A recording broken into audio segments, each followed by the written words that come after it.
Odukwala, bus station.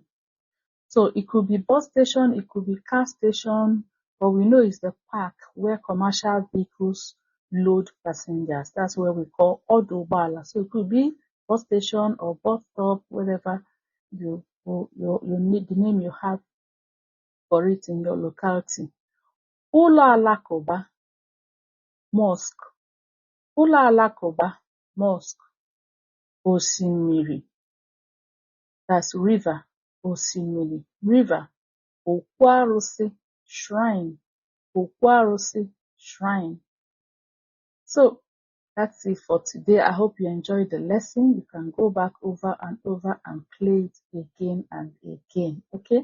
So if you have enjoyed this lesson, please don't forget to subscribe to this channel. Also like and share. Biko binyere anyị aka na mmasị, share, mmasị, share. So we'll go back again in our next lesson to keep practicing these things. Okay? Alright, so now we have to go back and then we'll take them with sentences to show. Going back to take them with sentences to show as making a sentence, asking you where is this, and then you respond. That's what we want to do next now. So, aha ebe dị iche iche, names of different places. To ask somebody where is this, you say ebe dị ha, ebe dị ha, ebe dị ha. Where? Repeat, ebe dị ha. So that's what I'll be asking, and I will allow you to respond before I come in. Ebe dị ha. Nke a bụ ụlọ obibi. Or we just take it, ebe dị ha. Ebe a bụ ụlọ obibi. Ebe dị ha. Ebe a bụ ụlọ obibi. Ụlọ obibi. Then ebe dị ha. Ebe bụ ihe a. Ebe a bụ ụlọ ọgwụ. Ebe bụ ihe a. Where is this? Then respond, this is a hospital. Ebe a bụ ụlọ ọgwụ. Ebe a bụ ụlọ ọgwụ. Ebe bụ ihe a. Ebe bụ ihe a. Ebe a bụ ụlọ akwụkwọ. Ebe a bụ ụlọ akwụkwọ. Ebe bụ ihe a. Ebe bụ ihe a. Ebe a bụ ụlọ ụka. Ebe a bụ ụlọ ụka. Ebe bụ ihe a. Ebe bụ ihe a. Ebe a bụ ụlọ ikpe. Ebe a bụ ụlọ ikpe. Ebe bụ ihe a. Ebe bụ ihe a. Ebe a bụ ahịa. Ebe a bụ ahịa. Ebe bụ ihe a. Ebe bụ ihe a. Ebe a bụ ụlọ mkpọrọ. Ebe a bụ ụlọ mkpọrọ. Ebe bụ ihe a. Ebe bụ ihe a. Ebe a bụ ụlọ ndị uwe ojii. Ebe a bụ ụlọ ndị uwe ojii. Ebe bụ ihe a. Ebe bụ ebe a. Ebe bụ ebe a.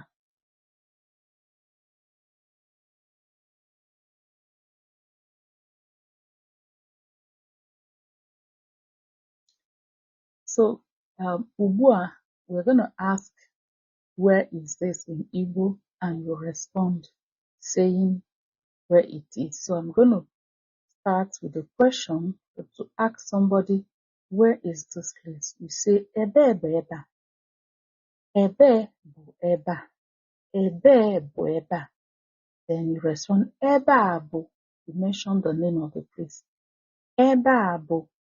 Mention the name of the place. Okay? So nke mbụ, ebe bụ ebe a. Ebee bụ ebe a? The first one. Ebe a bụ ụlọ obibi. Ebe a bụ ụlọ obibi. Ebee bụ ebe a? Ebee bụ ebe a? Ebe a bụ ụlọ ọgwụ. Ebe a bụ ụlọ ọgwụ. Ebee bụ ebe a? Ebee bụ ebe a? Ebe a bụ ụlọ akwụkwọ. Ebe a bụ ụlọ akwụkwọ. Ebee bụ ebe a? Can you respond? Ebe a bụ ụlọ ụka. Ebe a bụ ụlọ ụka. Ebee bụ ebe a? Remember to answer with full sentence. Ahịrịokwu. Ebee bụ ebe a? Ịza. Ebe a bụ ụlọ ikpe. Ebe a bụ ụlọ ikpe. Ebee bụ ebe a? Ebee bụ ebe a? Ebe a bụ ahịa. Ebe a bụ ahịa. Ebee bụ ebe a? Ebe a bụ ụlọ mkpọrọ.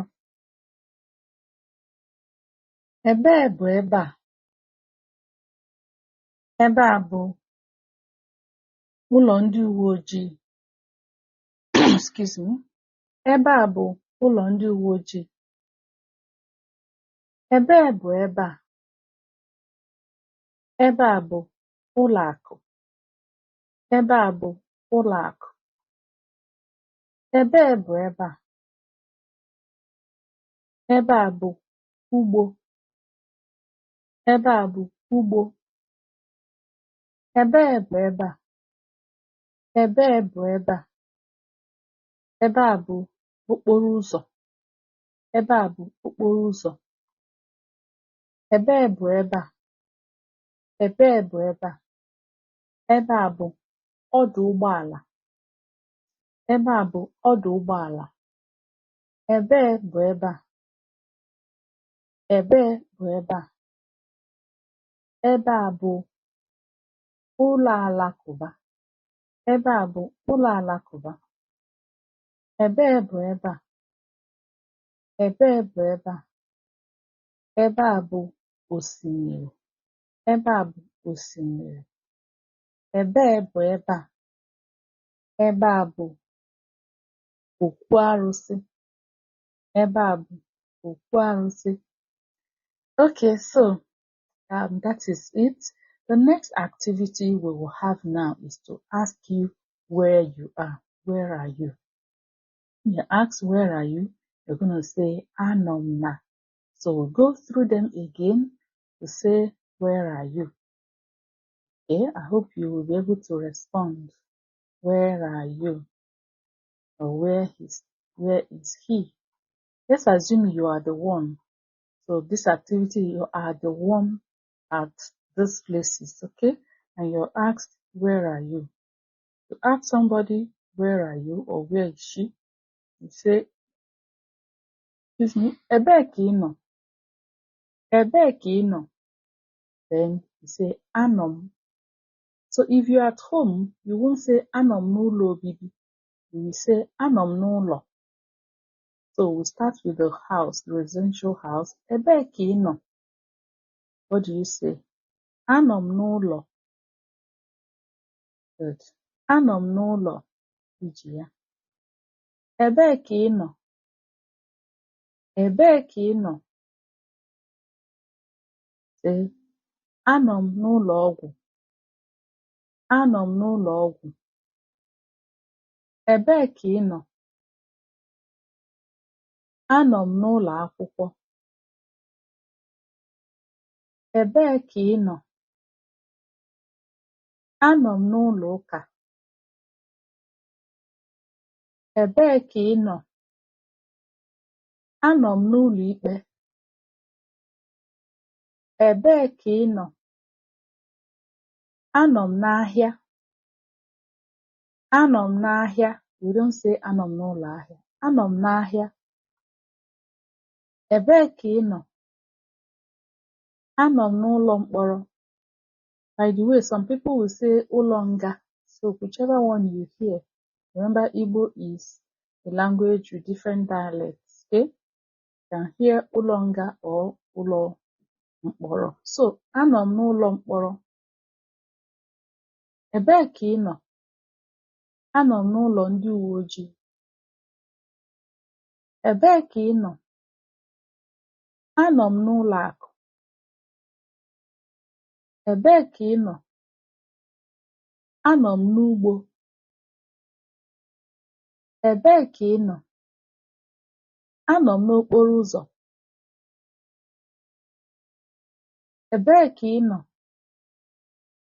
Anọ m n'ọdụ ụgbọala.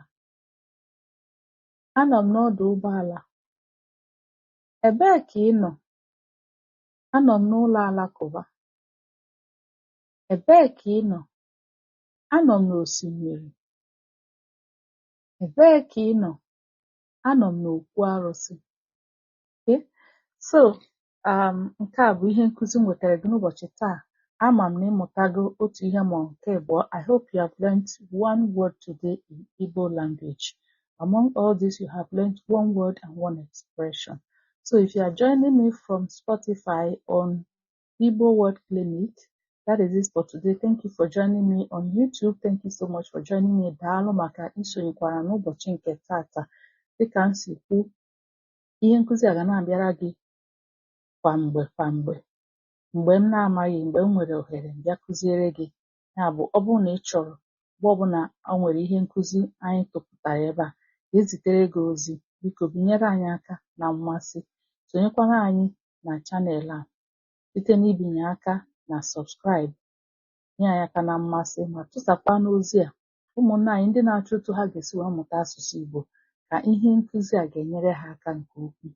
Daalụ rinne. Ngwanụ ka ọ dị oge ọzọ, jisie ike n'ọmụmụ asụsụ Igbo gị. Chetakwa na asụsụ Igbo anyị bụ nke anyị.